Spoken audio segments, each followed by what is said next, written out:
Welcome back, Pod People. My guests today are Hank Braxtan, the writer-director of Glowzies, and Kevin Brooks, one of the stars of the film. Glowzies is a sort of horror comedy that I really got a kick out of watching, which was submitted to SlimeFest, which is the sort of Schlock horror film festival that I put together that happened this past July 21st and is intended to happen annually. So hopefully there'll be a second annual Slime Fest that I'll be interviewing people about next year. Glowzies won Best Schlock Feature and Best Use of Slime. It was a great, fun romp, a feature-length film that harkened back to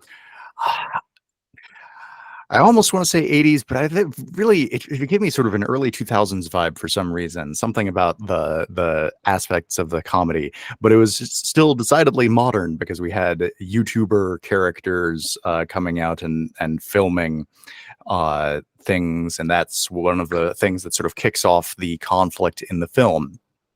So when I watched it, I thought just, this is, standard modern horror comedy. But then after I watched it, I learned that in fact it was based on a comic book, as so many other big budget modern movies are. So my question to start us off is, how did that come about? Tell me about the connection between the comic book and the feature film. Well, that's an interesting one. The comic book was actually written by two gentlemen from my hometown, Grand Junction, Colorado, who, funny enough, they wanted to write a comic book so they could get into Comic-Con for free. I don't know. Bucket list thing, I'm not sure why. They were out for an adventure. And then, afterwards they were like, oh, we should turn this into a movie. And so they went through several routes to try to get that done, talking to various producers and people in LA. And had some financing and were ready to do it, but couldn't get off the ground for whatever reason. And then they discovered me here in Grand Junction making movies. I did live in LA for 12 years doing it, but I came back home and I produced a couple schlocky little films, and they played in the local theater, and they heard about it, and they were like, hey, how would you like to make this movie?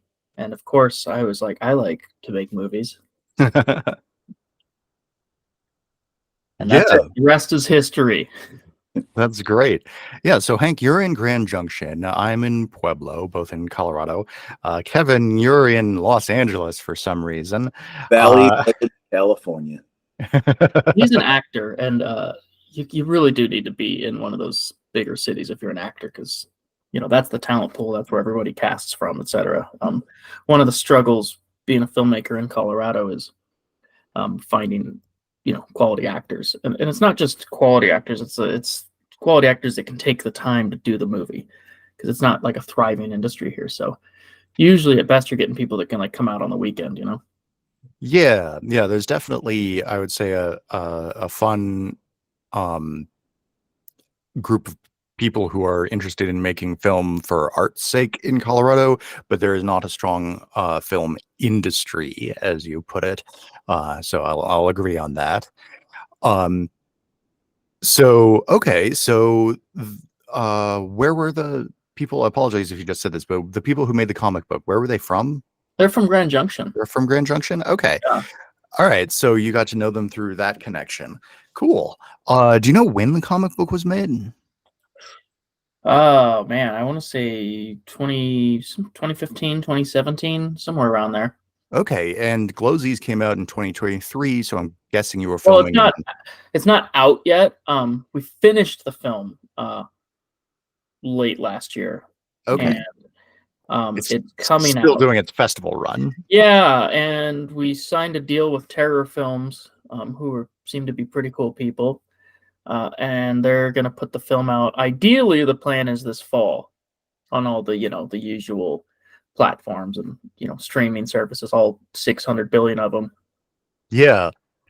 Okay. So I'm curious about that. Tell me about your deal with Terror Films. I've spoken with folks who've worked with them in the past, and I haven't heard many stories particularly about them, but I have heard horror stories about distributors in general, and so everybody that I talk to seems to have.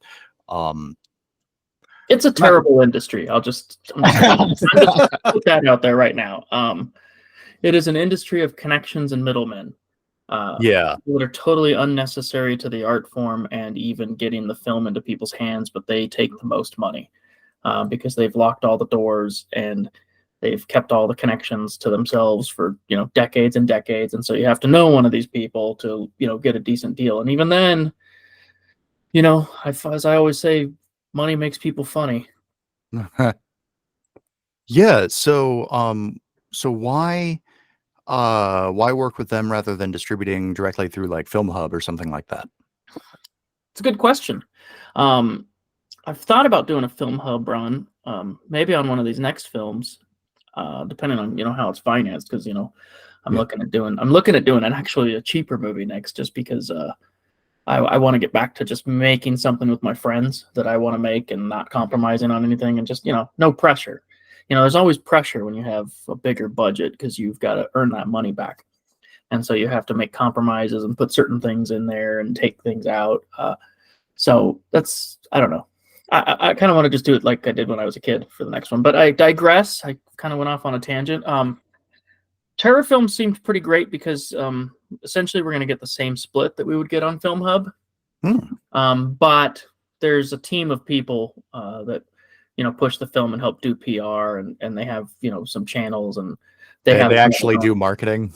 Yeah, I mean, it's hard, man. It's hard to market a film. Oh yeah, marketing is the most difficult and worst part of any project in my experience. Yeah, and that's usually where most filmmakers run out of energy. And I can definitely put myself in there. Like you're just exhausted of the project. So it gets really hard to keep that momentum up and like keep plugging it. Plus, a lot of us, like me, have imposter syndrome anyway and think that people shouldn't even watch my movie. So, let's get Kevin's thoughts on that. Oh boy.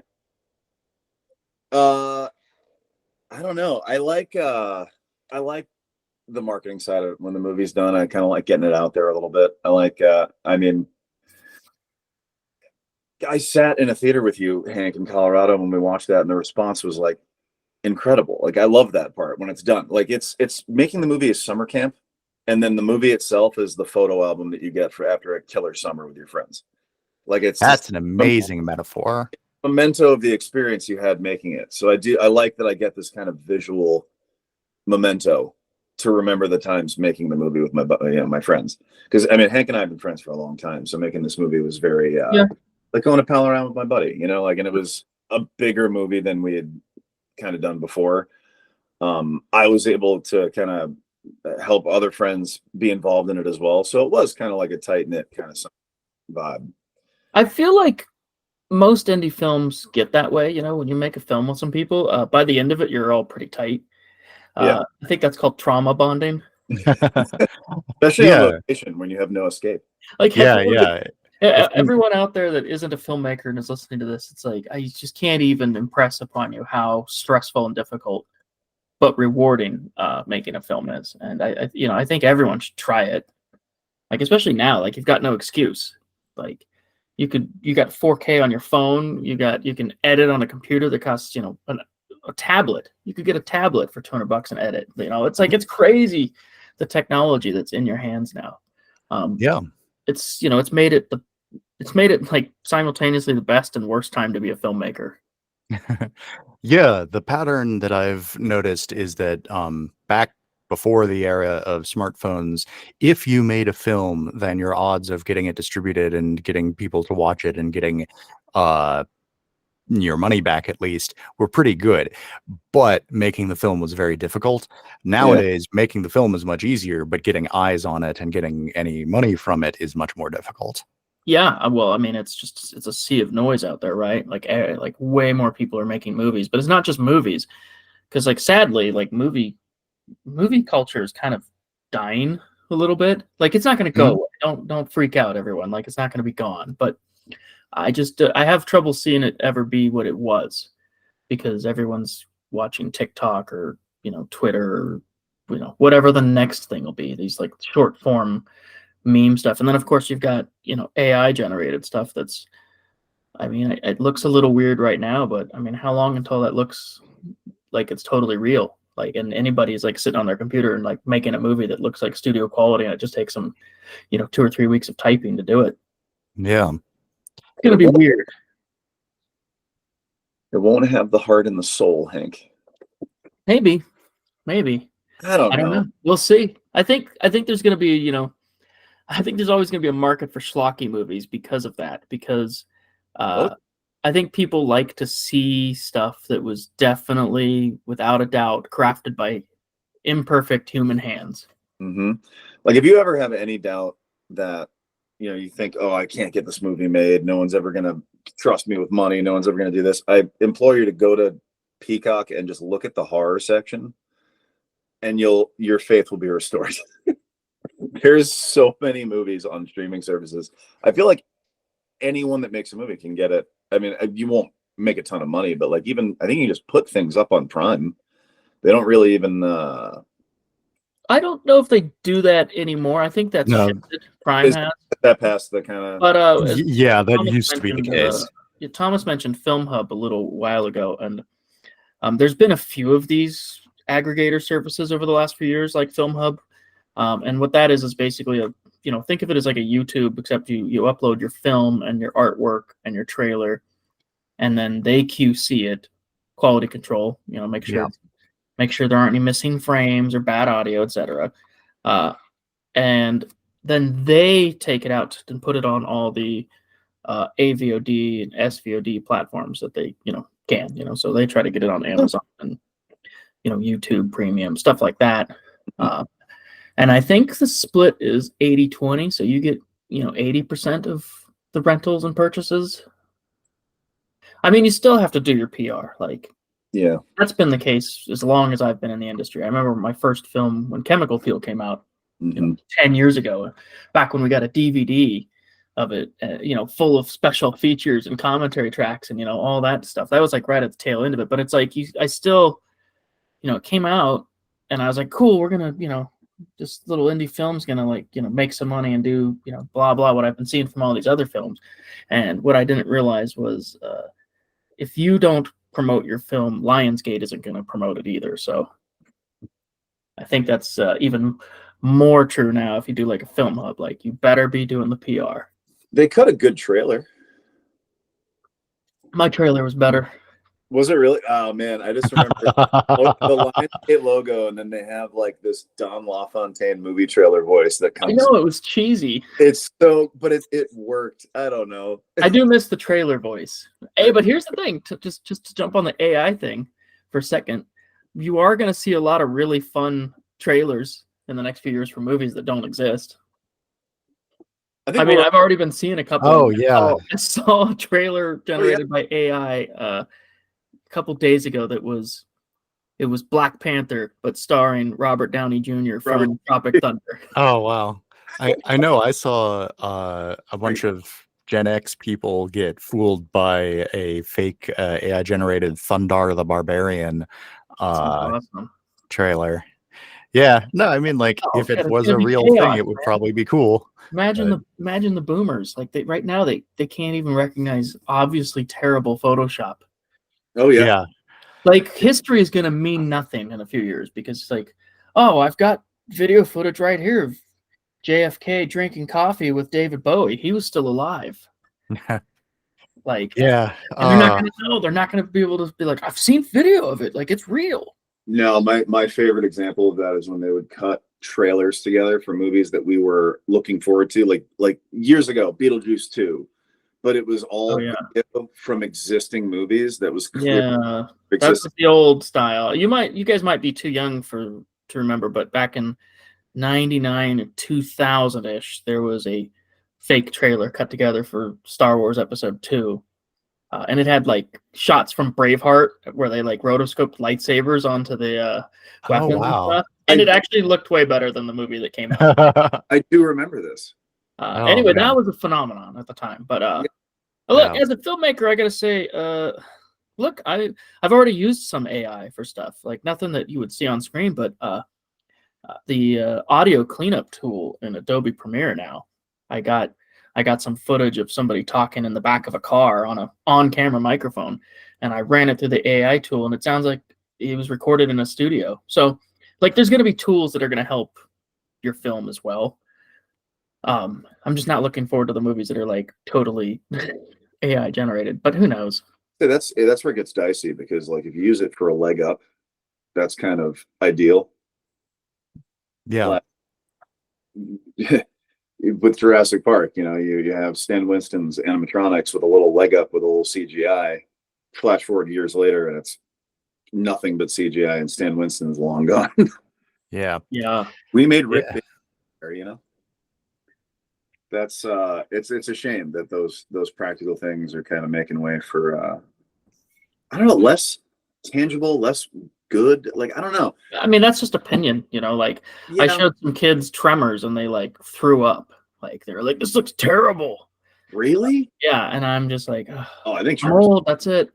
But when we did Glowzies, we wanted to use practicals for a lot of stuff because I like it and that's how I grew up. But it was also practical, like literally, like CGI and vomiting slime and stuff just wasn't gonna work, and it was a lot cheaper to just make the slime and to make the the actual zombie masks, and the tentacles were like real, and we did a lot of reverse photography for the grabs and stuff because it's like that shot would cost $800 to do CGI for just that one shot in post. So make one $200 tentacle, and we got 10 or 15 shots out of it. It helps when you're doing it too, because if you actually have something that you're interacting with, it makes it more authentic. Always. I mean, that's your actor's point of view there. I don't know. Absolutely. No, I mean, the classic kind of thing is, I was acting against a tennis ball. Obviously, it's easier to act when there's a real tentacle wrapped around you, or real vomit coming out of your mouth, or like staring. Tell us about your vomit scene. You want to know about the vomit scene? Oh my goodness. I had no idea how we were going to do that until I showed up there that day. So there's a scene in the script where Kevin's character has been infected. Spoiler alert. Spoilers. And at one point he vomits for like a minute straight. And so the special effects guy, Matt, who was on set, had a tank full of the vomit and a tube that ran up Kevin's clothes, and a little hook that they put in his mouth so that there was like a little tube inside his mouth. Kevin, take it from here. It was a brass hook. I'd never seen anything like it, because you have the old SNL way where you put your hand up and the tube's going up your arm, and it just like clearly looks like something's shooting out of your wrist. Yeah. And I was curious how they were going to do it, because it is a pretty long scene. Hank, I maintain it could have been longer. But it was a tube that ran on my back from a big like brass tank. And there was a hook that went into my mouth, and Matt explained it to me like, we're going to pump it and basically just run through the whole tank. And what made it look as real as it was is that the hook goes into your mouth, so it shoots it into the back of your throat, so then it comes out of your mouth like real vomit would. Oh, okay. So wait, I thought the hooked around in your mouth and then like shot from like a tube out of your mouth like a squirt gun. It shoots. So it could have drowned you. And it looks more, it looks authentic that way, but it wasn't just like shooting out of a tube right out to look fake, which is why it looks the way it does. And I thank my lucky stars every day that it didn't taste like anything. It's like a water-based slime that Matt had made, so it just tasted like water, which was really nice. That's good. That's not how the thick, goopy slime tasted. No, that was like... That stuff was nasty. It was made with some kind of, I don't know if you used milk. There's definitely food additives in that stuff. And I remember a few months later, we needed to do some pickups and reshoots, and we had saved a bucket of slime so we could and we opened that thing up, and we were just like, yeah, this is going to have to be CG slime because that's horrible. But we did that vomit scene in one take, because we only had the one tank. So he's like, we're running through the tank. That's how indie film is, man. Like, so many that are just one take. Well, you got one take for this. Better get it right. Yeah, but You had a lot to choose from though, because we ran through the whole tank and Matt is just back there pumping through it, and Hank rolled camera on it. That probably lasted like 4 minutes, 5 minutes. Like it was a lot. Wow. Oh, okay. It might have felt that long to you. I would say it was definitely around a minute-ish, maybe a little over. It's shorter in the movie than it was in real life. Yeah, well, I had to cut it down. It was ridiculous. I wish we left it long. I mean, again, the scene lasts in the movie. It's still at least 30 or 40 seconds of vomiting, everyone. So just biggest. I mean, it gets. And that was, speaking of like the theatrical screening we did in Grand Junction last year. That was a fun moment in the theater, because it's one of those things that like everyone starts laughing as soon as the vomit goes, and then it dies off a little bit, and then it's still going, so everyone starts laughing again, and then as it keeps vomiting, like people just start laughing more and more because it's just getting more and more ridiculous. And that's one of the great parts about watching it in the theater with a bunch of people, is how infectious laughter is. Mm-hmm. So it really builds, and I think everyone just had a great time. That's great. So I'm curious to hear more about the slime recipes, because I mean, SlimeFest was the name of the festival I put together. That was the focus. We had 2 kinds of slime at the festival. We had little vials of glow-in-the-dark silly putty that I was giving away. And for the winners, which I could send you yours if you would like, we had a sponsor, Horrifying Hot Sauces, who made a hot sauce for it. Oh my god, that's amazing! Is that a Glowzies hot sauce? I'm a hot sauce fanatic. I need that immediately. Oh my goodness, that's the coolest! I love it. Oh, that's awesome. Thank you. Yeah, you guys have 2 bottles, since you won in 2 categories, so I could send you each one of the bottles. You could send them both to me, and then I'll give them to Kevin someday. Well, he's going to come out here in May or June, sometime next summer. We're figuring it out. We've got a script we want to do. We're just figuring out the financing for that. So. All right. Yeah, so that brings up a good topic, financing. So this was made in Grand Junction, which, as you said earlier, doesn't really have a super huge film industry built around it. So how did the financing for this film work? This movie was just private finance by one investor. The guy that just one. Yep, one of the guys that wrote the comic book put the money together for it. So wow, great. Yeah, I mean, it's easy on the filmmaker, but it's also stressful, because you want to get that guy his money back. Yeah, and so it's you don't want to spend too much. If you do spend a certain amount, you want to make sure you put names in it that'll hopefully bring in that amount of sales. And our formula was pretty good. It's been pretty tried and tested for the decade or so I'd been making movies prior to this film. But something happened in the last 2 years. The bottom kind of fell out of the industry. It's a combination of things, streaming, killing off physical media sales, and physical media sales were a huge part of, indie film financing, and right, the money that we would make. It's probably 90 to 100% of what indie films were earning revenue from. Maybe 75. There used to be like pay-per-view, and that made a lot of money for indie films, especially in foreign markets. Yeah. So you had that kill off, and then you also have other markets, like specifically like Asia, would buy low budget American horror films. But they don't really anymore, because they have their own film industry now that makes their own low budget horror films. So just like it makes sense to buy stuff that's more appealing to your culture, right? Like, right. I get it. Like, that totally makes sense.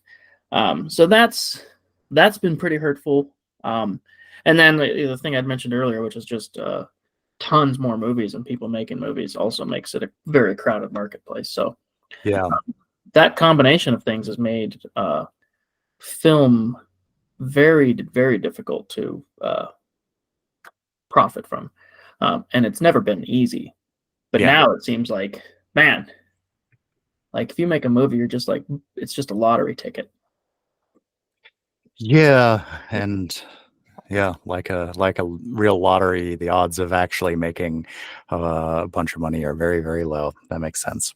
It's hard, like even if you make a good movie or, an enjoyable, I don't like, listen, I don't like to call my movies good. Everyone knows that.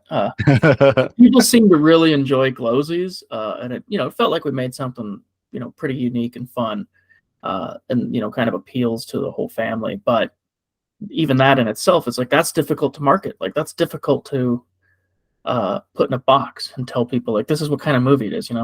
Like if you pitch Shaun of the Dead, it's easy. It's like, oh, it's a horror comedy, like, and it is. It's very horror. It's rated R, and it's very funny. This is kind of a horror comedy, meaning like it's funny, and there's a little bit of horror, but it's like it's really geared towards being able to watch it with a wide audience. I think you can. Yeah. Like there's no gore and there's no profanity, so we made it so you can you can watch it with grandma or little Billy, and probably won't get nightmares. But marketing that to people is it's hard. It's hard to like convey that because everyone is we've grown up putting movies in certain categories like, oh, this is for kids, this is for old housewives, this is for these people, this is for teens. Like it's been easy to like classify that stuff. It's hard to be like, oh, everyone watch this. It's funny, actually, I haven't watched it so many times. I knew we throw around horror comedy a lot, and I agree with you, Hank. I don't really view it as it's like kind of horror, but to me, it has more 80s kind of Amblin qualities. Like it has more in common.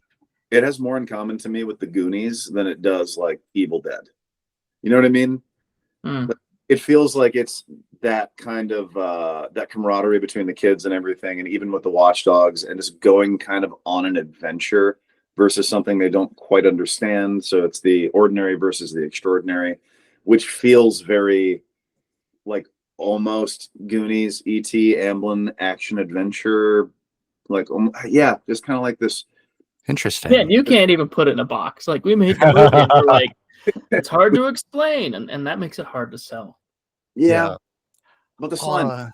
That's why the next movie we're doing is a horror film about vampires, and it's just like it's a vampire movie. You can't it's like a straight up horror movie. Yeah, it's a horror movie with vampires and violence. It's it's a very Kiefer Sutherland-less vampire film. Okay. Yeah. We don't have Kiefer Sutherland. Not yet. Yeah. I would definitely call this a horror comedy, and there are lots of horror comedies that are like leaning pretty far into the comedy aspect and are not actually scary. I mean, there are lots of horror movies that are not actually scary. So, to my eye, that doesn't disqualify it from that. If you're comparing it to 80s kids go on an adventure movies, I'm surprised you didn't bring up Monster Squad. That is one of my favorites. I should have. Yes. But it's a lot in DNA there with Monster Squad for sure. Yeah, it's interesting to hear you make that comparison to those Amblin movies, because to me, the thing that's really notable about those that makes me that when I see a movie, I go, this reminds me of those, is the child cast, whereas everybody in your movie is an adult. And personally, as someone who did not grow up watching the Goonies and only saw it as an adult, I've seen it a few times now. That movie's annoying as shit. Those characters are like, Wow. they never shut up for even 1 second. Every single moment that they're on screen, all of them are speaking at maximum volume, and it drives me insane. And the moments where it's supposed to be scary is actually like calming because there's actually quiet. Are there moments in the Goonies that are supposed to be scary? There are moments where the characters are scared. Okay. There's like a threat, there's adventure, like, when they're with certain booby traps, when they're going to die playing the bone piano. But it's fun. I showed my best friend the Goonies. He had also never watched it when we were about 25. This is like 10 years ago. Yeah. he hated it, and I will never forget my disappointment because I grew up on it. I love that stuff. But yeah, there's a weird disconnect to watching stuff that as an adult that your peers may have grown up with, that they have this kind of special connection to or this nostalgia for. It happens with Hook all the time. I've shown people Hook that didn't grow up with it, and they're like, "This is dog shit." I grew up with it, and I did not like it. What? Oh, interesting. Yeah, I mean, I think I was 10 or 12. Oh, Hook is 12 when it came out, and I was just like, "Well, listen, man, I'm a weirdo." Like, I did not like kids' movies much by the time I was 10. You know, by the time I was 10, I had definitely seen every Nightmare on Elm Street and Friday the 13th, and Predator was one of my favorite movies. I went to see Predator 2 in the theater when I was 10, so my mom was pretty awesome for that. Yeah, just seeing Tremors in the theater, like Hook was just so tame. I was just like, whatever. Like, well, the first hour and a half is him being an alcoholic bad father. Like, yeah, I mean, listen, I'd probably enjoy it now. He's Peter Pan, probably like an hour and 25 minutes into the movie for the first. But when I was 12, I was just like, there's no body count in this movie. I'm not interested. You know, like when a new Nightmare on Elm Street came out when I was a kid, I'd always like count the number of names in the opening credits and be like, "Oh yeah, we're gonna get a good one here." Have we talked about this? What your favorite Nightmare is? I love them all. The only one I don't care for too much is probably part 5, and a big part of that is I think only like 3 people died in it, and so as a kid I was like, this is boring. But it does have that awesome scene with Super Freddy. Yeah, is that Dream Child? Yeah. And they definitely by that point were kind of just phoning it in. But I like part 2 a lot. I think part 2 is probably the best story, even though it's a little flockier, a little divisive. But I like part 2 a lot as well. Yeah, the story makes so much sense, and part 2 was the first one I saw when I was a kid, and I think I was like 5 or 6, and I just remember we rented it multiple times, and I could not get through the scene where Freddy was like coming out of that kid, like his claws were coming out of the fingers, and I just couldn't handle it. It was too intense. The scene by the pool. Oh, that's an awesome scene. That's such a good scene, but it breaks like every rule. Well, they didn't know what they were doing. It was the second one, and they were just like, we just need to get another one made and cash some more checks. I think, but I like Freddy in part 2 the best. That's my favorite incarnation of Freddy because it's the darkest one. Yeah, he's still threatening. Like they haven't made him like a put on sunglasses like MTV superhero. Listen, and I love all that too. Like that was so fun. But that really dark Freddy was cool. Mm-hmm. And like literally dark. There were a number of scenes in that movie that were, he's in the shadows, like it's creepy, like great. Actually, that's one of the things that I like. I mean, you probably pulled from it because you do love those movies so much, but there's like there is an ability in Glowzies to kind of be that campy schlock that the Nightmare movies kind of are. Like it's goofy, it's fun, but then there's moments like I think when Smelly is down in the basement looking for Pete, when he finally pops up and the reveal of Pete happens, and then the slime kind of hits the flashlight, that's like a cool, scary moment. That's what I was going for. I think in hindsight, I would like to have a few more of those scary moments in the movie. Sure. But yeah, I definitely, didn't want to be too scary. I was like, what's going to be, not going to traumatize like an 8-year-old? Like that's about how scary we'll get. Traumatized when I was 8, man. Show me. I watched Scream when I was 10 for the first time, and I was horrified by it, but I love it. You got to get there when you're a kid, man. I agree, but like, I'll tell you, it's different when you have kids. You got to gauge that. How much do I want to deal with nightmares? Yeah, I mean, you gotta like even going back and watching Are You Afraid of the Dark and Goosebumps and stuff. There was shit in those that is emotionally scarring. Like I watched. I cannot believe I was allowed to watch this, let alone actually enjoy it. But the fact that it was on TV and Y7 for kids, like there's episodes of Are You Afraid of the Dark that would terrify me now. Man, well, I'd say you need to get out of this industry. I don't know what you're doing. No way, man. You gotta appreciate the classics, and there are definitely good horror things aimed at children. Yeah, that's kind of this. We kind of felt when we were making this movie, we're like, it's a bit Goosebumps. Yeah. which is funny because actually, and I never tell this story, but the one of the first films I ever made was, it's a short film. It was like 30 minutes, but I made it when I was a freshman in high school, and it was an adaptation of a Goosebumps book. Which one? I think it was called "Stay Out of the Basement." Oh, I love Right? That's Yeah. the one where the dad turns into a plant. That's Plant Dad? Yeah, he's like cloning plants.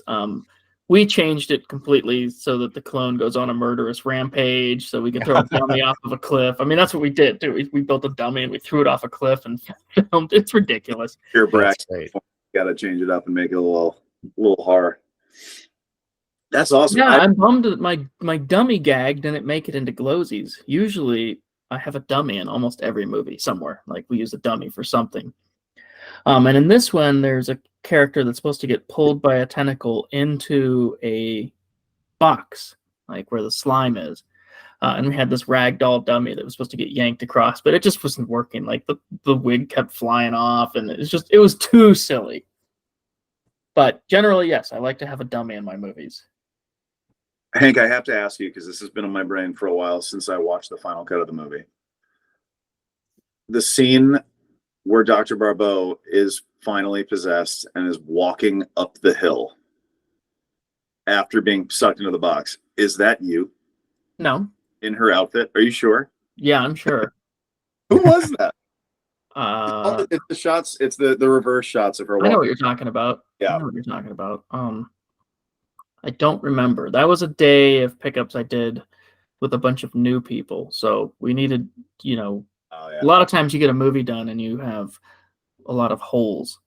We need a shot of this footstep in here, and we need a shot of the doorknob being turned here. We really need a shot of her walking up the hill, because in the movie she just kind of appears at the top of the hill. So I went out with a bunch of extras and new people that didn't work on the first part of the main shoot. And it was just like, who fits in this wardrobe? Okay, great. Put this on and walk up that hill and stagger around like you're drunk. Like, that was it. Yeah. So I don't actually remember who was in that. There are a lot of fake shemps, though, because I have somebody playing me in the background of those shows. Yeah, that's right. Yeah. Fake shemp. I love that term. Oh, yeah. That was coined by Sam Raimi for Evil Dead, I believe. Yeah. I haven't seen it appear prior to that. No, that comes from their love of Three Stooges, and they called it that because half the cast had left because they hated shooting that movie so much, so they'd have to basically just use whoever's hands, feet, whatever bodies were available to kind of just fill out the shot. Yeah. Listen, I was shooting a movie one time for Snake Out of Compton. Mm-hmm. And one of the main actors in the middle of the shoot day is like, I got to go to this audition. It's for a $50,000 commercial. Like, he's going to get paid $50,000 if he gets cast, right? And I'm like, but we're shooting this movie. Like, I don't want to be a jerk and be like, we have contracts. But anyway, he ended up going to the audition, and I put somebody else in that wardrobe, and I just filmed him from the waist down for a bunch of scenes, and it works. You'll never know in the movie, but I've fake shemped quite a few people in my day. And that is the director. Listen, when you are making an indie film, especially, when there's some money on the line. Oh, yeah. And what people got to understand is, like, you have this tiny budget, and that's the amount of money you have, not just to, like, buy stuff, but, like, you're paying people to be there. And in the case of shooting something like in our hometown, we basically, we have people here for 2 weeks, and every day that people are there, it's costing you money because you have to feed them, you have to keep them in a hotel, you have to do this and that. And so you have to be as efficient as possible. So a studio film that has tons of money and can take their time will spend, they'll shoot 1 page of script in a day or less, maybe 2 pages or 3 pages if it's a scene that really flows together great. But when you're doing an indie like ours, you're usually shooting a minimum of 6 pages a day. And for anyone listening who's not aware, most often 1 page equates to 1 minute of final edited film. Yep. And so when you see a schlocky film, it's not, this isn't good or this or that. I'll say that I think every film is as good as it can be given the circumstances.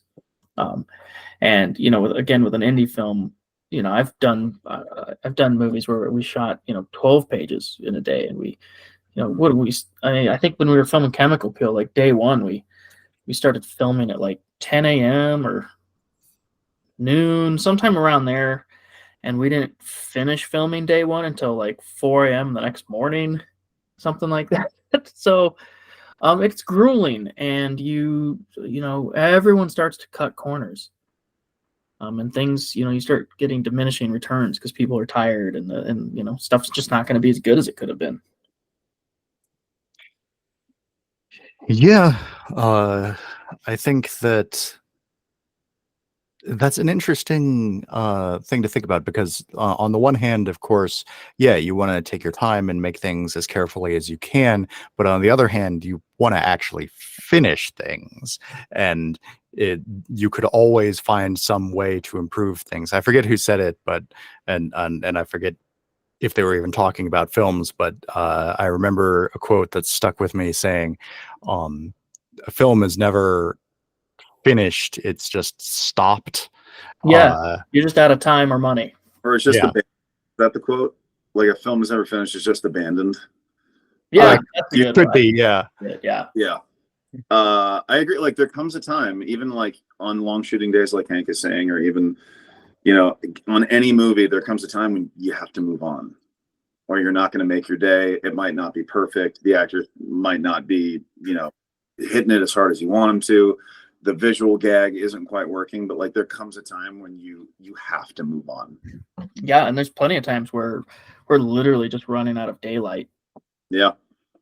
That's what my favorite little, I forget who said it, but I used to say it to a couple of close friends all the time. Like the mark of a good director, the sun is going down.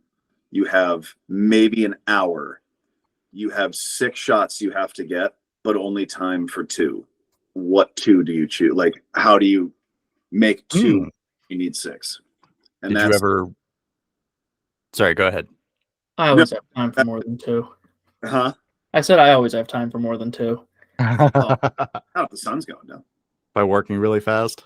Yeah, we did it. I will say, well, my technique is because I'm used to using, shooting pickups and using the fake shimps, and I block a scene that way. I get everything I need from the main actors, and then move on. And if we have time for some of the inserts and things, we'll grab them. But I shoot knowing that I can get a shot of a hand opening the door later. I can get feet stepping through the dirt. I can get that anytime. Mm-hmm. Okay. Yeah. Changing gears a little bit, Glowzies has a really cool poster.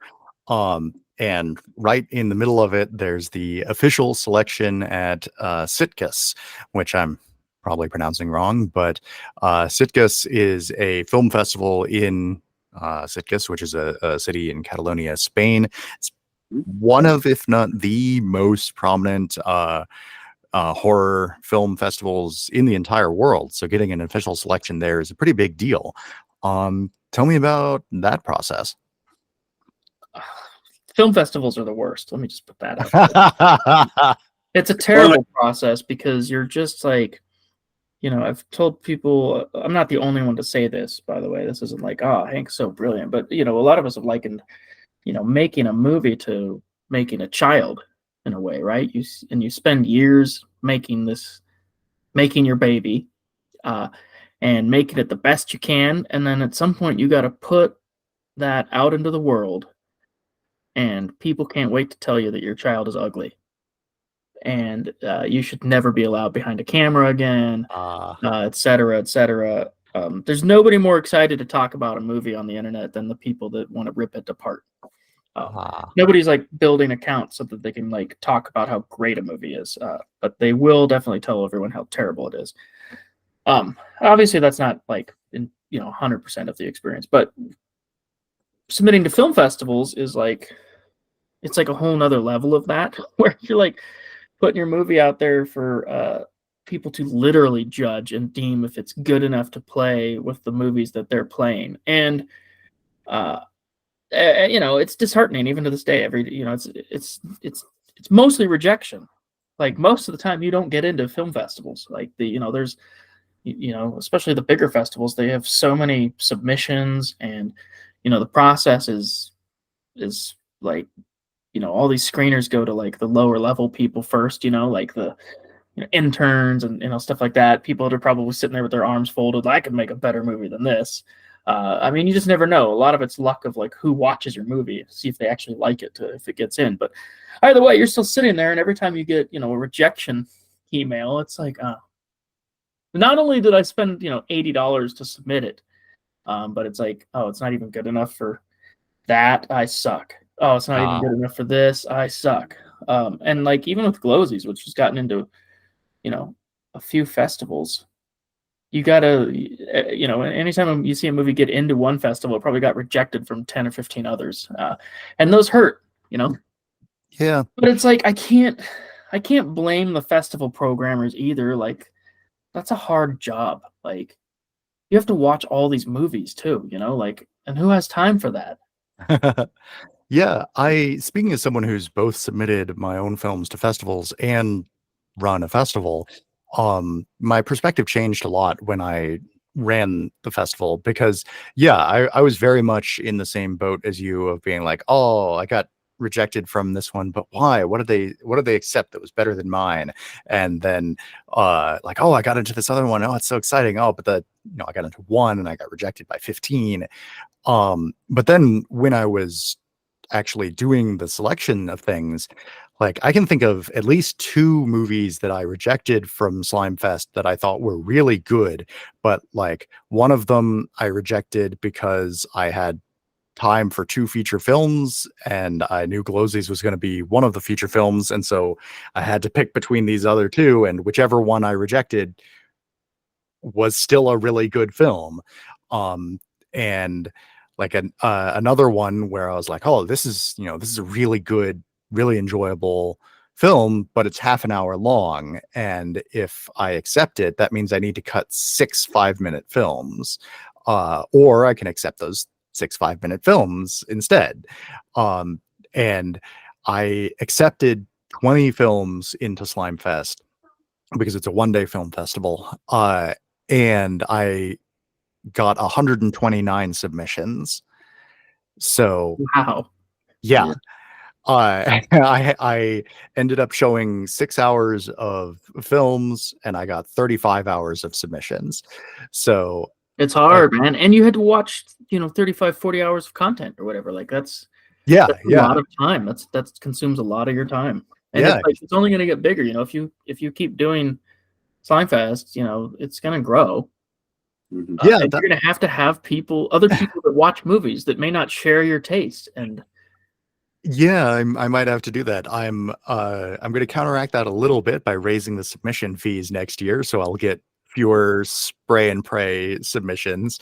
Though I will. We had to get one. It was a Colorado Film Festival, and 2, it's called SlimeFest, and we're like, well, our movie's all about slime. We have to get into this. Oh yeah, I mean, as soon as I saw the poster for Glowzies when you submitted it, I was like, oh, okay, this is like 90% this is gonna get accepted. And then I watched it. I was like, oh yeah, absolutely, definitely getting in. How good it had more slime though. Now put even more in it, and it's got a lot.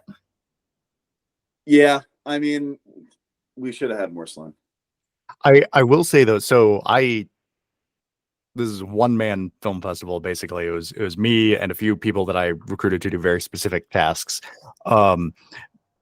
And so I gave you guys best use of slime because turning slime that turns people into zombies, that's perfect. That's great. I can't think of a better thing that slime could do in a horror movie. Mhm. And then when it was playing at the festival, my partner came up to me and was like, oh, you did a good job picking this one for best use of slime. And I was like, oh yeah, turning people into zombies, that's great. My partner was like, no, I don't care about that part. It's the visual of it, the glowing slime. That's what makes it stand out. It reminds me of 80s movies where everything was caused by toxic waste, right? Yeah. That was the 80s. In the 50s, everything was caused by atomic radiation. But yeah, in the 80s, it was definitely radioactivity and toxic waste from whatever. Now what is it? Now it's like I feel like things are a little deeper and less schlocky with the films, the horror films now. Yeah, I don't feel like a lot of simple concepts now that are just executed well. Yeah, perhaps this is the only sort of thing that the sort of thing you can only see in retrospect, but I don't see a unifying trend the way that like toxic waste and evil land developers were unifying trends in the 80s. It's weird, isn't it? And it's not just like horror trends. I definitely it's pop culture in general. Like you could define 90s, 80s, 70s, these decades like had a very like specific zeitgeist and vibe to them. And now like I feel like since like the mid 2000s everything's just kind of blended together.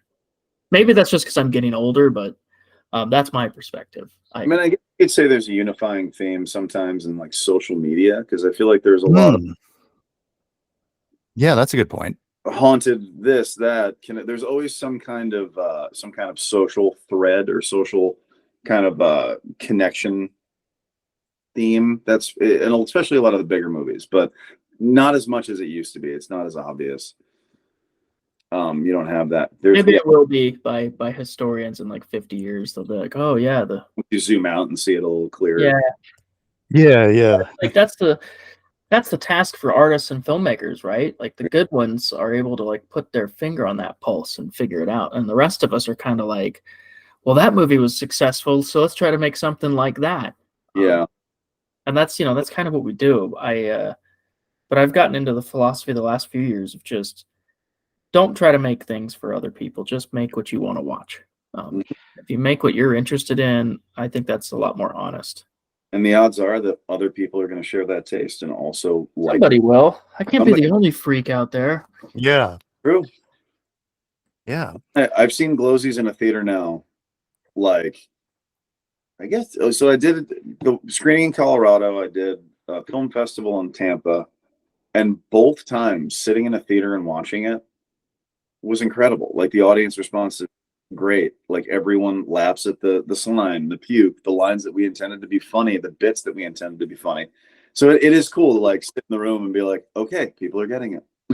I do like the humor in it. Obviously, because it's very me. Oh yeah. But it's also Guy Jackson, who we've neglected to mention thus far, but he co-wrote the script and usually did first drafts of everything. My writing is basically I come through and do a pass and change some stuff to be more to my sensibilities or things I know how to execute.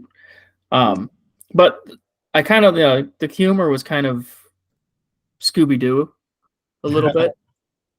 That's kind of what we were going for. And I don't know, just like some absurdism. Like I like to throw a lot of jokes away. Just don't call attention to it. And I think a lot of that comes from my love of Ghostbusters.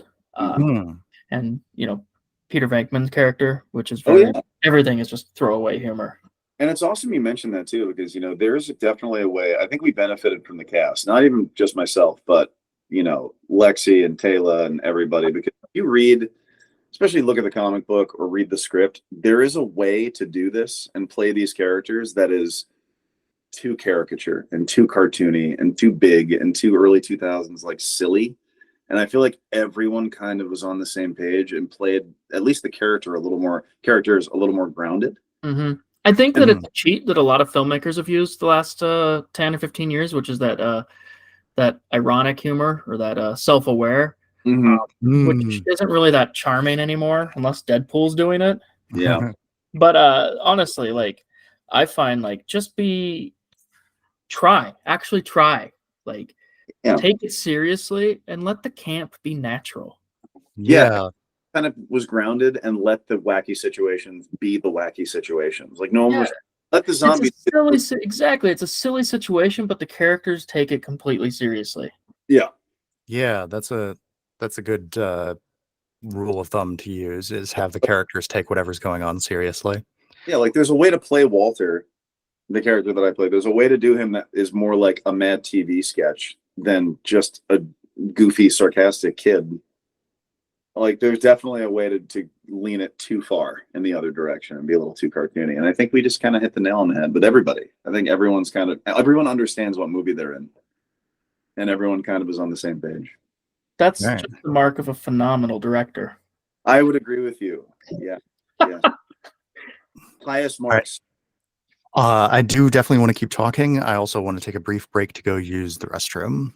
So back in a moment. Okay. Kevin and I will keep talking, and you can edit it out. Yeah. All right, now let's talk about our secrets. All right, all of our secrets and oh my god, this is fun. Thank you for having me doing this. Yeah, I thought it'd be, somebody should get on here.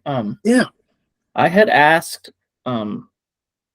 Steve and Dennis a few times, and they just never could get an agreement on when a day would work. And I was like, okay, I try to include them on everything because it's their movie. Like It's their movie, and they're also just they love it, and they it's good love to talk about it. Yeah. Two proud papas, man. Like every time anything with this movie happens, they're just beaming. Yeah, that's why I was thinking maybe I should post more. Yeah. Like it keeps getting into these festivals and stuff now. Well, now it's starting to get a few. But yeah, I don't know, man. I just I'm not good at promoting my own stuff. I don't like getting out there and being like, look at me, I'm so great. That's why I hope Terror does some kind of key art stuff, not just the poster, but just some stuff for Instagram and things and social media. Because I follow them; they do some cool stuff. Yeah, well, I think they're planning on it, and I gave them a lot of material. Yeah, I have friends in Atlanta, by the way, going to that screening. Well, we got that NoHo thing now too. Yeah, that's in September. Which, I gotta talk to everybody, but maybe we can turn that into a premiere type of thing for LA. It's so the problem is, well, it's not really a problem. It's the North Hollywood Cinefest, but it's in Glendale. Yeah, it's at a dine-in movie theater, and it's not that. From what I can see, I've never been there, but it's not. The house doesn't hold a lot. It looks kind of like a small. Pictures. It doesn't look like the biggest theater in the world. Yeah, well, that tracks. It's like one of those long, narrow ones. I mean, that's how it looks. I saw the pictures. I don't know if it's who knows? Like a 50-seater, kind of, maybe less. Yeah. But it'll still be fun. I mean, it's cool that it's happening. Yeah. Yeah, it's nice to not get rejected. Because it's been 4 festivals now? 5? I should have gone to the SlimeFest thing in Pueblo, but it's it's a 5.5 hour drive from here, and it's just, if I was still childless, I definitely would have done it. Yeah. But it's hard to it's just hard to get anywhere when we have a kid, a young child, and then I can't take her. So no day trip to Pueblo? It's not a day trip because 5 hours, yeah.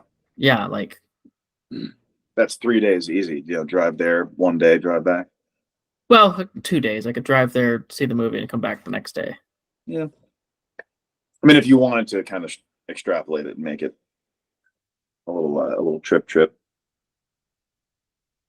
But I know my friend Lainey is going to go to that screening in Atlanta. That's cool. Which I'm super pumped about. I like their artwork. Yeah, no, it looks good. And that theater, I did some research too. That theater is kind of like the Avalon. It's like an old movie house looking thing. Which, by the way, the hat that they gave me for going to that screening is my new favorite hat. What? Let's see it. But is it just my new favorite hat? Oh, the Avalon, yeah. This is the nicest. I've worn this so many times, and people always ask me what it is too.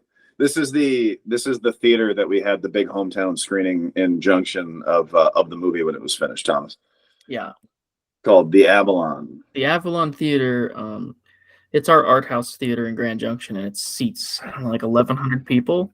Oh wow, that's really big. Big, and we held the premiere for Glowzies there, and we did it as a fundraiser for the theater foundation, so they could do repairs on the theater and stuff. And it's the biggest fundraiser they've ever had. Isn't it? Wow. Yeah, I think we sold like 800 and some tickets. That was a Nice. packed house. It was packed. It was amazing. It was probably the best screening experience of one of my films for me personally. No, that was incredible because it was, and it's got like balcony seating too, so it's like an old like theater, like you can sit up in the wings and kind of do whatever, and it was all pretty full. Because what it seats how many? Like Like I said, like 11 or 1200, but I just thought yeah, 800 of that though. That's like a the hefty. best part I thought was the whole thing was fun, but like when the end credits started and like there was just so much cheering and clapping that you literally couldn't even hear the music. Yeah, And that just went on for like a minute and a half straight. Oh, that's great. yeah. It's it takes place in our hometown, and like there's a few like the place that we used as the mill is actually an old school. And it's a landmark here, so people recognize it, and people get a kick out of seeing their stuff in from their town on the movie screen. So all you filmmakers out there, I recommend making a movie that takes place in your town and show off your town. Oh People man, like that. And if nothing else, it's going to be a time capsule. Like 50 years from now, you can look at it and be like, oh yeah. there was a line that James says in the movie that got the biggest laugh at that screening. Do you remember what I'm talking about? Yep. Yeah, he said they were talking about some kid in the past that fell into a vat of slime, and they said the kid from Olathe. And Olathe is a small town about an hour south of Grand Junction that's famous for its sweet corn.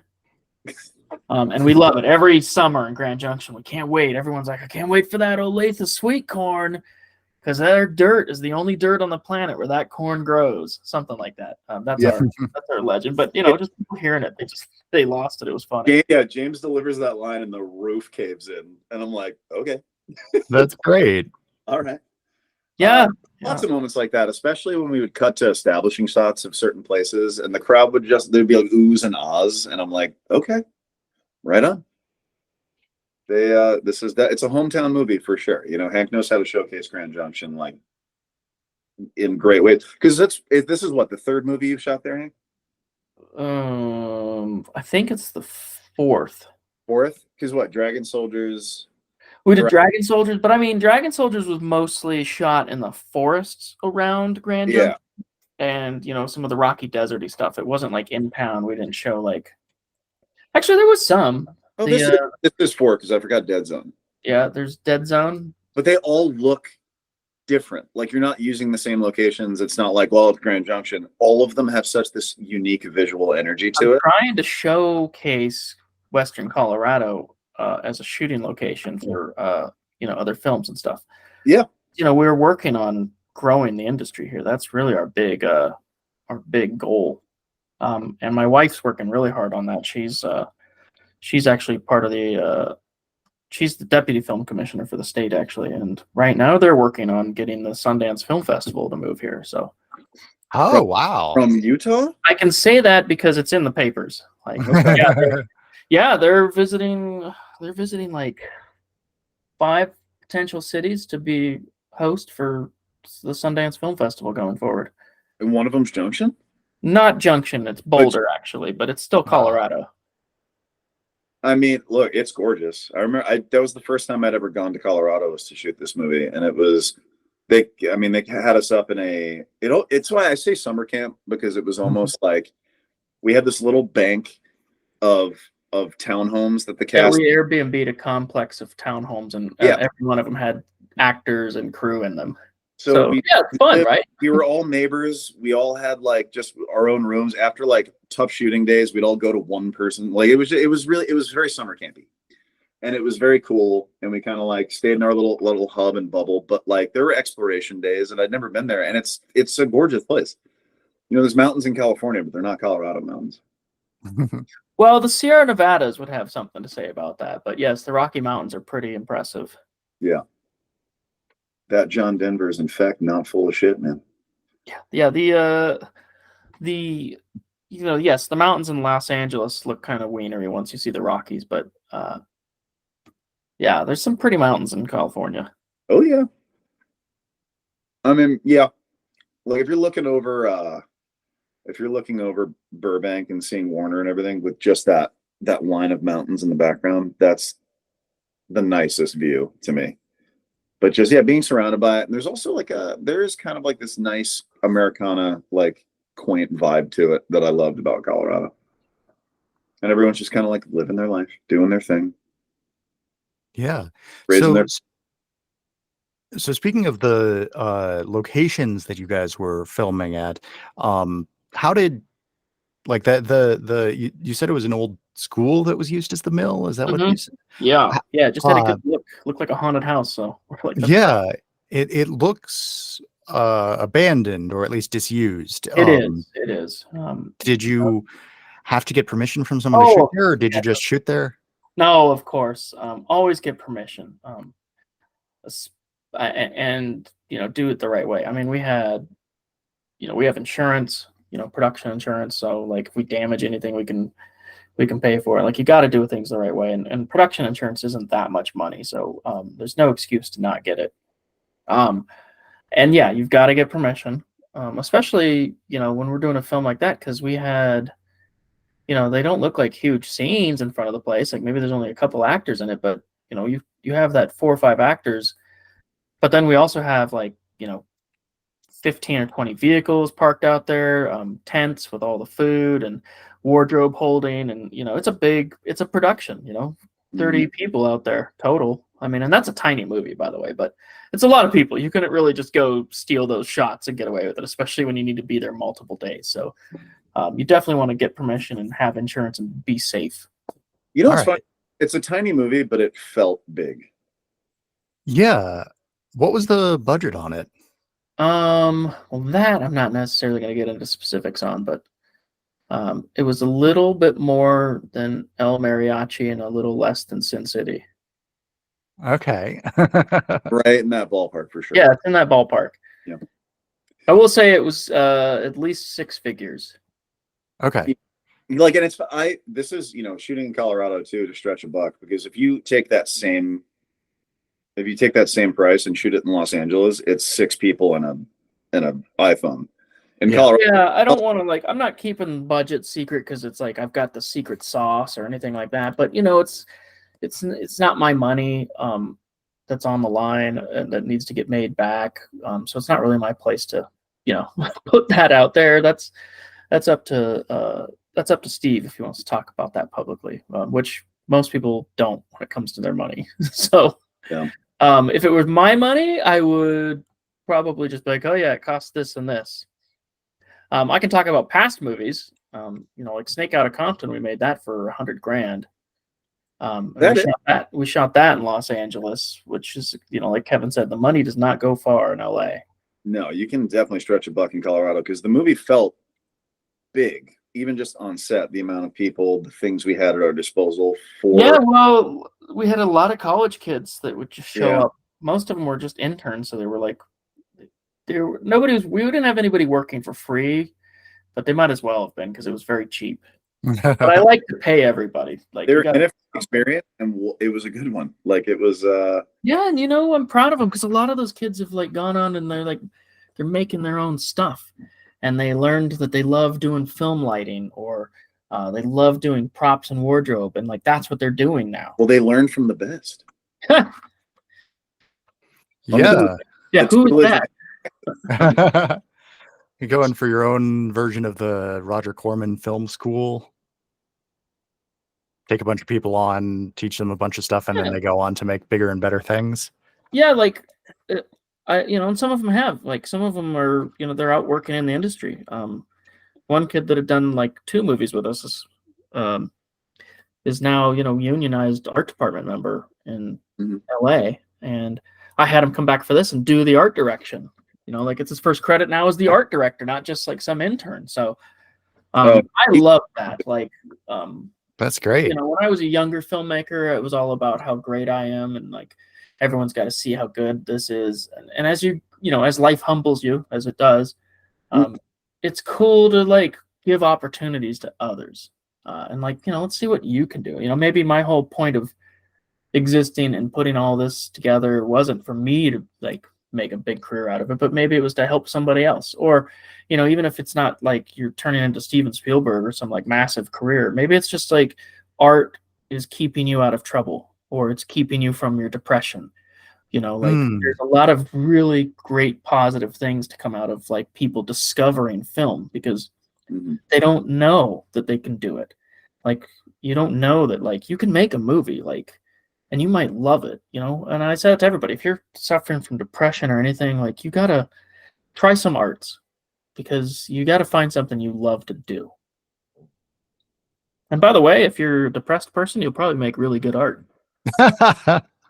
You can tell I'm a pretty happy person by watching my movies. So let me take the helm for Glowzies too. I'll show you some good art. That's fine, man. Like, you write a script and get that together. I'd be happy to help produce that. Glowzies too. What would that even look like? I don't even know. Who knows? I mean, I have story ideas, but I pitched you my idea, right? I actually want to. I kind of want to lean more into the family-friendly aspect of it, and make a series, and lean even more into like Monster Squad or Goonies, and have a couple characters that are actually kids. Oh, that'd be fun. That'd be so fun. Yeah, so I'm thinking about that. I pitched that to Steve like a few days ago. We'll see how that goes, but no, Walter goes to Hollywood to make a movie about his experiences, and realizes that he's still affected by the stenium in him, and he brings Glowzies to Hollywood. Man, see, now you need a big budget, because you need thousands of Glowzies. But the reason horror movies are always set in the middle of nowhere is because it's cheap and easy to film in, and you only need like 4 actors. Yeah, or not even Hollywood. Like, let's go full 80s when everyone just went to the big city and do like Glowzies. Everybody went to New York. Yeah, Glowzies take Manhattan. It's the Gremlins too of Glowzies. Yeah, and the tagline of the movie would be like, "The what? Never heard of this movie. Why is there a sequel?" And that's on the box. No, the tagline, or it's the subtitle is Glowzies 2, Here They Glow Again. That's yeah. This is money, Hank. We got to do this. I love it. I'm reminded of both Dude Bro Party Massacre 3 and which I interviewed one of the directors of. Michael? Oh my gosh. Michael Rupert. He's the coolest guy on the planet. He's one of the 5-second films guys. Yeah, they're all What's the other one? Thanksgiving 3. Oh my god. Did you ever see Thanksgiving 3? I think it was Thanksgiving. I don't know. I think I've seen the one with the killer turkey. Yeah, I've seen Thanksgiving. I don't remember there being there's a 3 in the title. 3, and in the Thanksgiving 3, they're looking for Thanksgiving 2. Oh, okay. No, I interviewed Thomas Jacobson. Okay. So another one of the 5-second films guys. Yeah. And the other thing that you're talking about wanting to make it into a more kid-friendly series reminds me of Toxic Crusaders, the cartoon based on the Toxic Avenger. Yeah. Well, listen, again, it's because of the radioactive waste. That's why you're thinking of that. But yeah, I grew up in that era of the 80s and early 90s, and I remember there was a toy line for a ton of rated R stuff. And I had Rambo had a toy line. I had Terminator 2 action figures. Terminator 2, Predator, Aliens, RoboCop, like dude, all things I loved, but would have definitely been deemed like too mature. RoboCop had a TV show that was not kid friendly, but like family friendly. RoboCop and the Ultra Police. Wasn't it Prime Directives? No, it was called RoboCop and the Ultra Police. Okay, and that's what the toy line was from. There was a cartoon. Is that a cartoon? Yeah. Okay, yeah, that's what I'm thinking of. But there was a live action series though too, and I never saw that because I don't even know what it was. Right. I mean, it was hard to find things back in the day because you had to like check your newspaper to like know what channel something was going to be on and when. The TV guide. And you had to like be on your TV when it was on, or you missed it. So there was There was a RoboCop Prime Directives TV show, Yeah, and there's a RoboCop Alpha Commando cartoon. So Mando. There you go. I think the Prime Directives one was the live action one, wasn't That's it? live yes. action. That only lasted a season, but it was like an hour-long like network show. Yeah, both of those only lasted one season. Yeah. There were 4 RoboCop it drew TV such shows, a and they each wall. only lasted one season. Okay, so RoboCop and the Ultra Police was the name of the toy line. Ah. And that car is still cool looking. Like I So, remember go ahead. it was PG-13, but I had Mars Attacks toys, which felt pretty like. I would love to see a Mars Attacks now, by the way, a new one. It's actually rated R. Yeah, absolutely. Like, I want to see some violent death ray deaths. You want to see Michael J. Fox's Orange Skeleton, but like gory? It was a fun movie. I love that movie. But we digress once again. Yeah. And I would imagine we probably have to start wrapping this up pretty soon. We're approaching minute 90. Yeah. Ooh, So, by the way, if anyone is still listening to this, you're a hero. Hey, I could keep going forever, man. I love it. this conversation has bounced around and it's focused less on the film than they usually do, but it's been a good one. So you've been making a bunch of these sort of schlocky films. Have you been generally moving upwards in scale and budget for the movies that you've been making?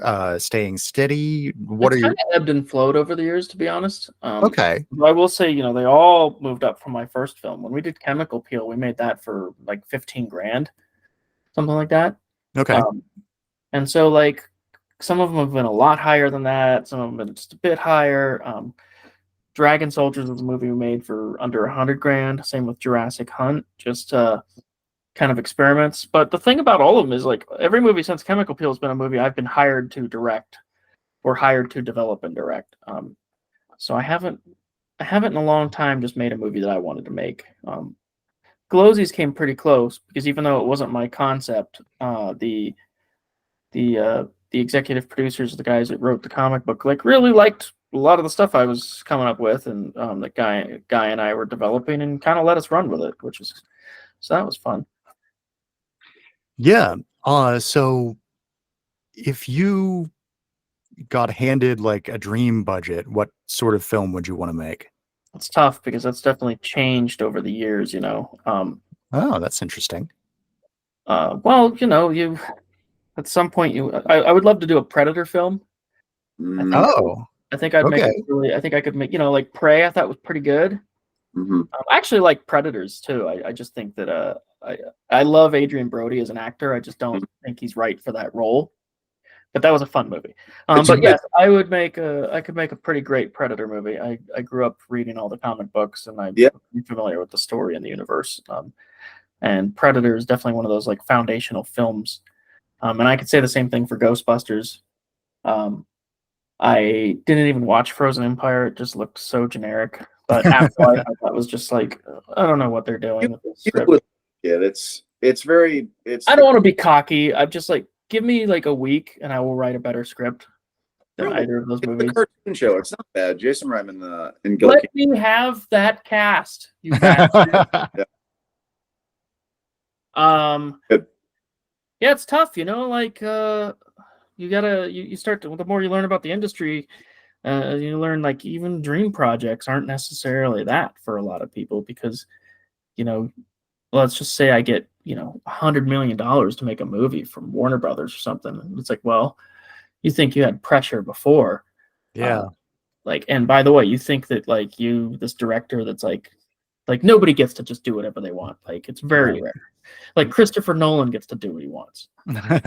Like, and guess what? If you make multiple movies that cross the $1 billion threshold, you'll probably get to make what you want. But short of that, they're going to be telling you what to do with a lot of stuff. I think a lot of these directors probably feel very frustrated by the process. In some extreme cases, like, the directors that got to do, what was it? Was it Batgirl? Right? Like you get your dream project and you're making it, and then and it's done, and then the studio shelves it for a tax break. Like, what a nightmare. Yeah. Yeah. That's why Yeah. like, you know, Exactly. let me do the $50,000 movie that like we're just gonna do what we want and have fun. Yeah. I think my favorite answer for like what would you do if you got handed $100 million budget to make a movie is I'd make 10 $10 million movies. Mhm.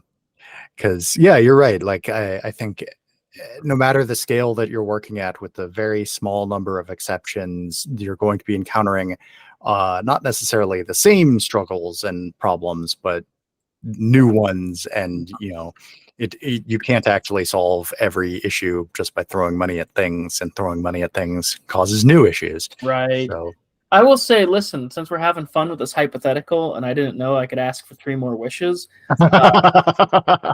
If I was gifted $100 million and it was like for filmmaking, because obviously if I was given $100 million, I'd rather like save homeless pets, stuff like that. But okay, let's just say we got to make movies.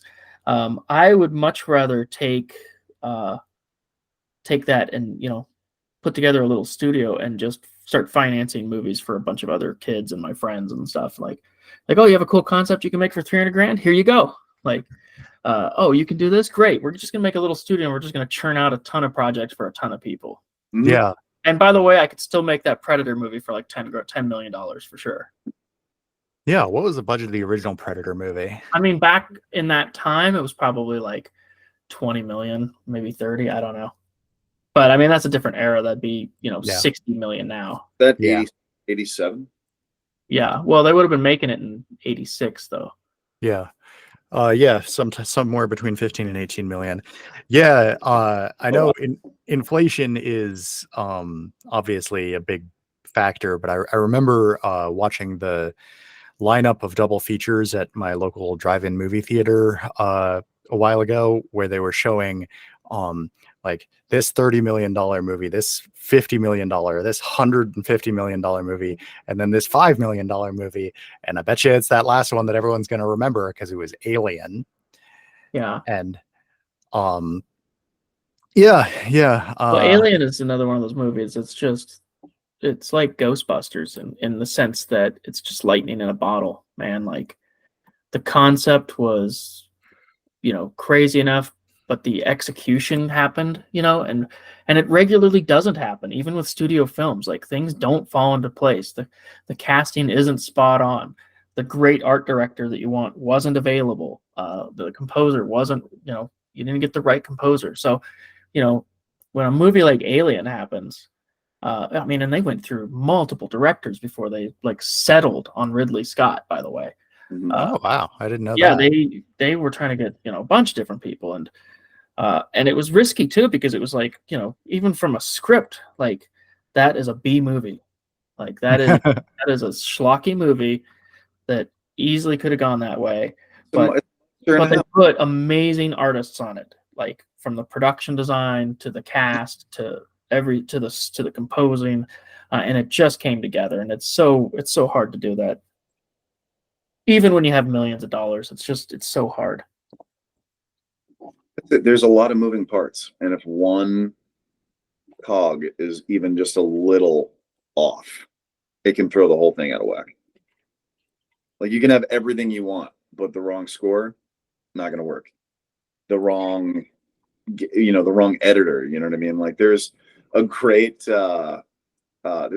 comparison video that I watched about the Coen brothers, where the Coens kind of have their stuff dialed in, and they showed a scene from one of their movies and then a scene from another movie that they had written but was directed and cut by somebody else. And the pacing of the humor and the way that their dialogue works just doesn't work the same way. Like it doesn't make the writing any less good. It's just the way that it's executed just makes it feel slightly. Yeah.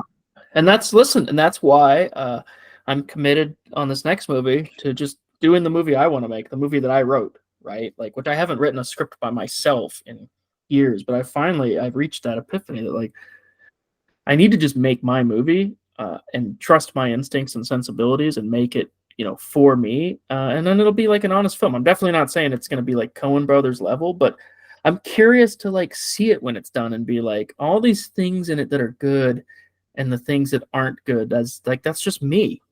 Yeah, there is something cool about that where it's like, look, man, the buck stops here with you because it's coming from you. There's not 50 people looming over your shoulder dictating decisions. Yeah, and it's like even That- and you read the script. There's some of the dialogue's weird, but I've thought about it. I'm like, I'm gonna keep it because I'm weird. Like, let's just have it be weird. Like, it doesn't have to all be like this polished, like Aaron Sorkin, like witty back and forth. Like, just have people are weird when you meet them in person. Like, they don't know what to say. Mm-hmm. Let me tell you, that is more true than you could possibly ever know. My day job is a very like front facing, like I deal with people every day. I meet people from all over the world. And it's true. You'll shake people's hands and be like, hey, I'm Kevin. Nice to meet you. And they'll shake your hand and just stare at you. And it's like, and your name is? Like, the just missing social cues like that is so common. Yeah, it's tough. Everyone's weird, man. Everyone's weird. Everyone's just trying to hide it. That's true. All right. So we've talked a lot about sort of the intersections and differences between big budget Hollywood, California filmmaking and independent Colorado and elsewhere filmmaking. So focusing a little bit more in on that second category, what do you guys see as the future of independent filmmaking? I mean, it's hard. I will say right off the bat that filmmakers are not good at predicting the future in general. If we were, we would be churning out hit movie after hit movie. But and I don't just mean because this movie would be a hit, but it's just like it's hard to know what society is going to want to watch 18 months from now, a few years from now when your movie's finished. And it's very hard to. That's why like the filmmakers that like have their pulse on like culture and like what's going to work like are so successful. But I think just to like zero in on the point of your question. Well, the technology is going to keep improving, and like I said, I think AI is going to be a huge part of it. And I think that 10 years from now, most audiences aren't going to care if they're watching something that was computer generated or made by human hands. I think that like it's kind of sad to say that, but I think you take a look at YouTube and all the content that's on there, and just imagine that it's all feature films that look like a studio backed project because the effects and the visuals are just incredible because they were generated by AI. And it's just, film in general, I just think is not going to have the impact in cultural identity that it has in years past. So make something you like and you want to watch, kids. Yeah, I think, the bottom's going to fall out with these $300 million movies. And I do think there's going to come a point where we circle back to physical media. I think that is just like vinyl or even like VHSs are making a comeback for Pete's sake. Like, I think it's going to circle back to that. But I also think that they're going to start making smaller movies again. Like risk, almost Blumhouse method of like, just give me $5 million for this really unique concept. And we'll go do it in 20 days. And you're almost guaranteed a profit on that. But I do think we are going to circle back to where we'll still have, big summer blockbusters. I don't think those are going to go away, but not every movie needs to or is going to cost $300 to $500 million, including marketing, So I do hope it circles back that way. I think it will eventually. I think that there's a pendulum swing. Like I said, that AI thing will take over and people will accept it, but it'll swing back to a degree where people want to watch intentionally low budget schlocky films because again, you can just feel the humans making them. Yeah. I think especially in the horror fandom, there's a lot of people who deliberately seek that out. I'd be curious to see if they if that expands into other genres. Yeah, horror fans are interesting because we sometimes almost like the movie better the schlockier it is. Like Yeah, I don't for know sure. why. It's just there's something. I don't know. There's something really fun about it. There's something really fun about when a guy's about to get decapitated and it cuts to clearly a dummy for one frame before it explodes or whatever it is. Like we just love that. Like Yeah. it's got enough silliness. Yeah, it's got like a DIY like tangible quality to it, where like you can almost know what it was like on set that day. You have the effects guy standing by with the dummy, and it's like, all right, cut. Like bring in the bring in the head. Really Yeah. cool. Yeah, there's a really cool. Yeah. That's the thing I tell other filmmakers too. Like make a horror film, like because horror fans want to like your movie. Like we really want to. Yeah. And for anyone who's listening who wants to watch that low budget, made by people who are not quite as skilled but still have a lot of passion version of Alien, check out Roger Corman's Forbidden World.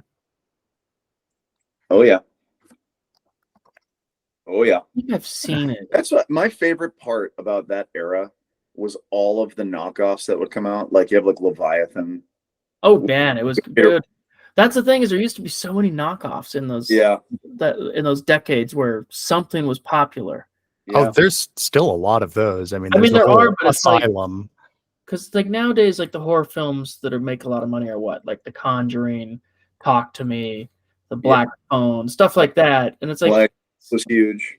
Yeah, you don't really knock that off because it's already so low imagination. And I don't mean to insult those filmmakers at all.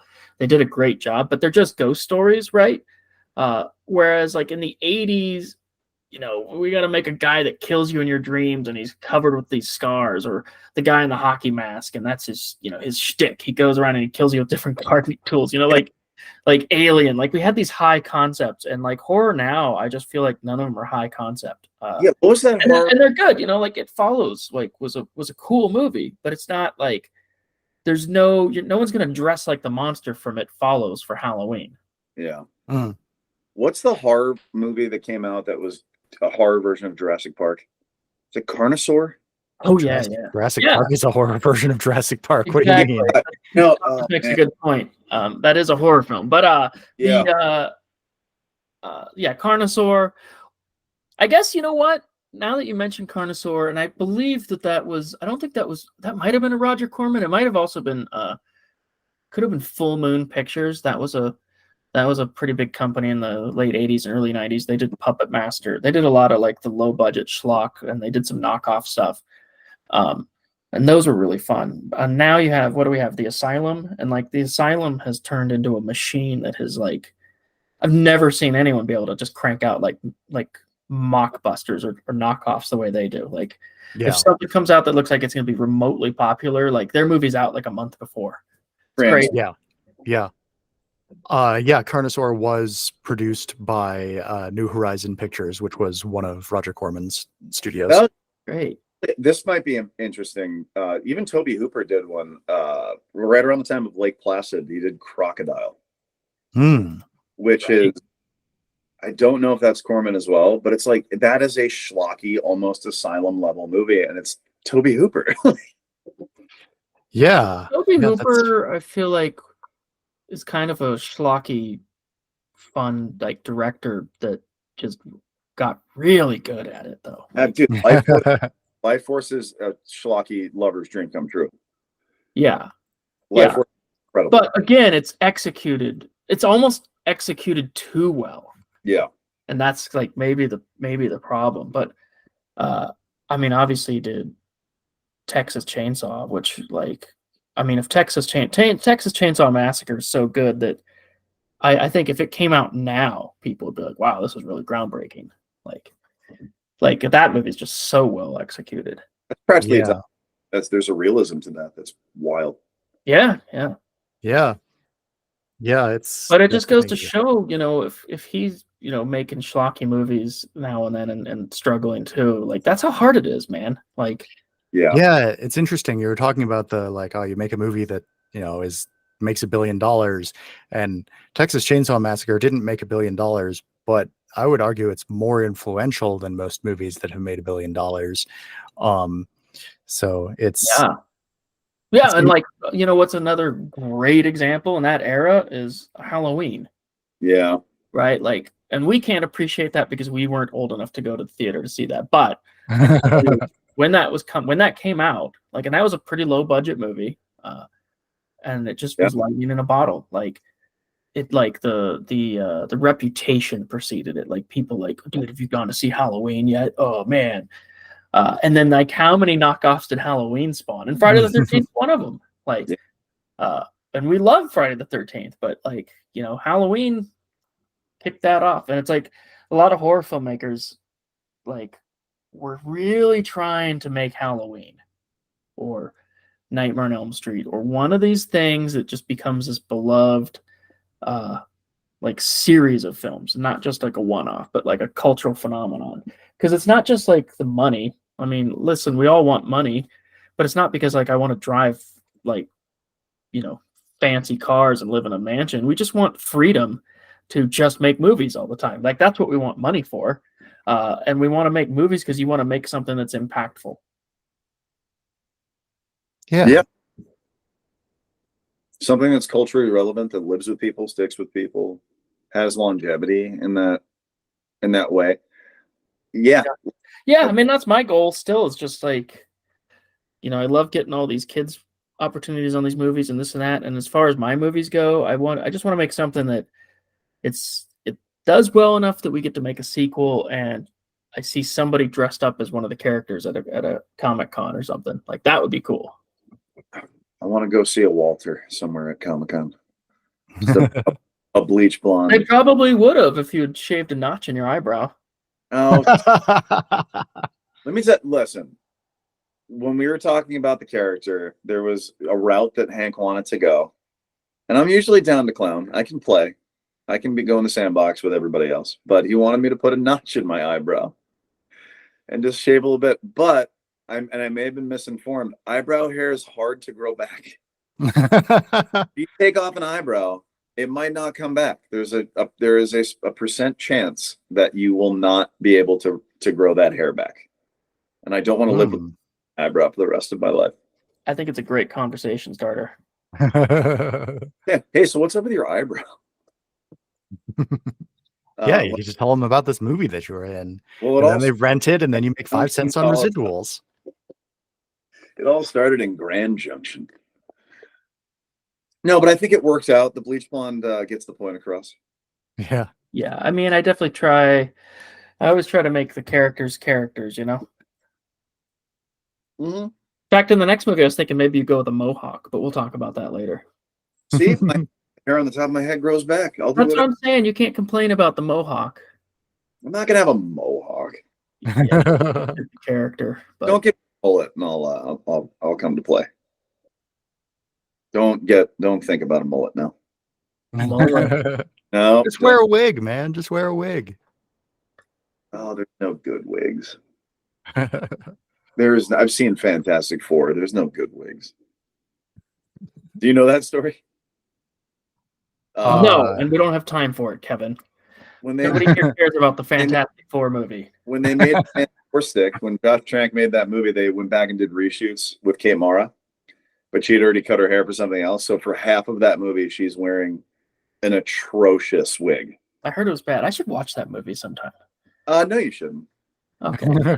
Not to badmouth other filmmakers' works, but I mean, if you've gone again, it's the circumstances. Like, you know, things were definitely not going their way in a lot of respects. That's the only reason you make a bad movie. Like, nobody's setting out to make a bad movie. It's just things get in the way. There are shortcomings. Somebody gets sick. Yeah. There's just, it's there too many people looming over your shoulder, man. There's something to be said about too many cooks in the kitchen when you're making something, because if everyone's throwing ingredients in the pot, it's going to be the fucking worst tasting stew you've ever had.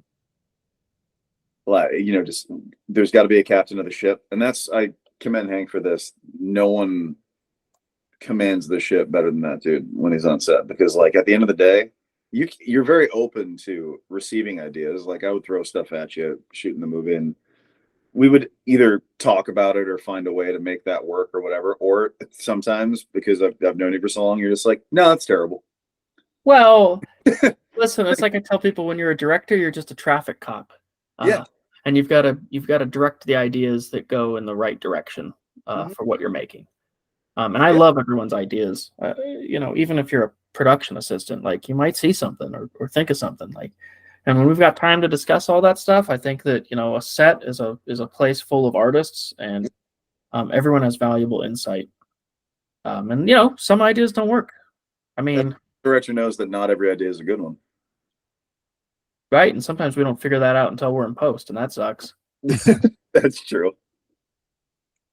Oh man, yeah, that's. Oh man, I was thinking about Glowzies the other day. Just what a whirlwind that was. Because it was 23 days. I don't remember. All I remember is like we started later than I wanted to. Yeah, we started filming right after Halloween. Yeah, which I hate. I don't like filming in November in Colorado. We drove out because the weather changes. Like you just don't know. And yeah, there was like day 2, it snowed, so we had to change the schedule, shoot different scenes in a different order, pull things up, move things around, because you can't have like suddenly snow in the middle of the movie and then it's gone. Yeah, I mean, it'd be funny, but not exactly good for the movie. It was right in a line about it changing the weather. Yeah. Thank God we thought about that. We thought about that, but we made it work. Fortunately, you wouldn't know watching a movie. You can see in the background in a few shots and scenes that there's some snow on the ground, but can you? Yep. I've never noticed that ever. No, because we did a good job hiding it. But the scene where you're vomiting, for example, there's snow on the ground in the background. Oh my God, you're right. Oh my God. I mean, we framed it out, but I also had a bunch of PAs go up there the day before and start digging up the snow and burying it with dirt. Yep.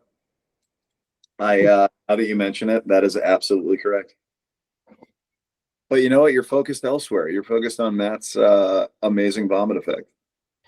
Right. You can. There's a lot of movies you can. Yeah, if you really look, there's something wrong with it. Even great movies. Yeah. Actually, the thing that blows my mind to this day is that you never tell that my roots have grown out over that month. You can, because I mean, I bleached my hair. When I did it, I was like platinum all over. No root, no nothing. By the time I did it maybe like a week and a half before we started. So by the time we started, my root was starting to come through a little bit. I had like some kind of black there at the bottom. And as we got into like week 2, it was like, oh man, if my hair grows like a weed, this isn't going to work. And so we tried to find like Halloween costume, like. Yeah. The nice thing about filming a movie in LA is if you need something, you can go buy it. Like if you need more fake blood, if you need like really proper hair dye, if you need this and that. Like when you're filming in a small Colorado town, you better have everything you need. We went to one little costume shop that had like 1 can of white tinted hairspray. Was it Mad Margaret's? That's correct. Yeah, that's the one costume shop. Yeah. We had 1 can of tinted spray and we used it maybe like twice. But when you watch the movie, you can never tell that my hair is out of whack. And it's pretty awesome. So we've been talking for almost 2 hours now. And I'm to wrap things up a bit. Glowzies is not yet out, available for people to watch. Do you have a plan for when it will be? Well, I think I mentioned earlier, Terror Films, the company that's going to distribute it, they're going to. Yeah, I should have said timeline, not plan. But yeah, the plan is September, October-ish. Okay. I mean, that could easily change. Like they're going to shop it to places too and try to, get an exclusive. You know what I mean? Like, yeah, it's one thing to put your movie on Amazon and YouTube and all these places where people can rent it, or Tubi, but it's another when you get like an exclusive, like, and that's the thing that most people try to get with their films now. Is like if you try to get it to where it's a Tubi or Hulu exclusive, like you can get more money like up front, but you can still get a lot of money if it's just a rental. Yeah. Anyway, that's the plan. We'll see. I will say that having been in film as long as I have, like you You've got to learn to have patience. Yeah. Because I've turned movies in before, and sold a movie to Lionsgate, and it didn't come out for a year and a half. Oh wow. So Yeah, this episode will probably go up in September or October. So if it has come out in that interim, I'll include a link in the description. And if not, just continue to keep your eyes out for it. This is a really fun movie and definitely worth a watch. It'll change your life. Is there anywhere else that you would like to direct anyone who's listening to this? Your website, social media, anything like that? No, I mean, I'm not that interesting.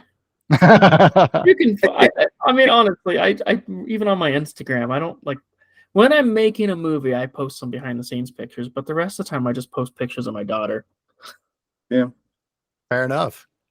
I really don't enjoy doing social media marketing, so I'm right there with you. Yeah, I also, it's like it's a double-edged sword too. Like we all have it, but we all know it's horrible. Yeah. How about you, Kevin?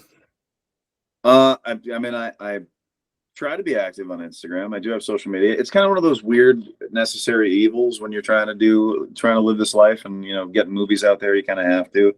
I'm also an attention whore, so I mean that helps too. But yeah, it's Kevin Brooks with 2 zeros instead of O's. Awesome. Always welcome new followers. Great. I'll update everybody too. Sorry, say that again. But I'll update everybody on Glowzies too. Yeah. If that happens, or if you make your G-rated cartoon sequel TV series. Now that Hank has mentioned that, I that is something that's the coolest idea. I would watch that show. That is such a Saturday morning show. I would love that. Yeah. So fingers crossed. Yeah. Well, thank you both again for coming on here and talking with me. And I can't wait to see what you come up with next. And I'm going to have to go back and check out some of your older stuff, like Snake Out of Compton. Yeah, I definitely recommend Snake Out of Compton. It's better inebriated, but it's a really good time because we knew what we were making. We knew it was ridiculous. It's silly. I like Chemical Peel quite a bit.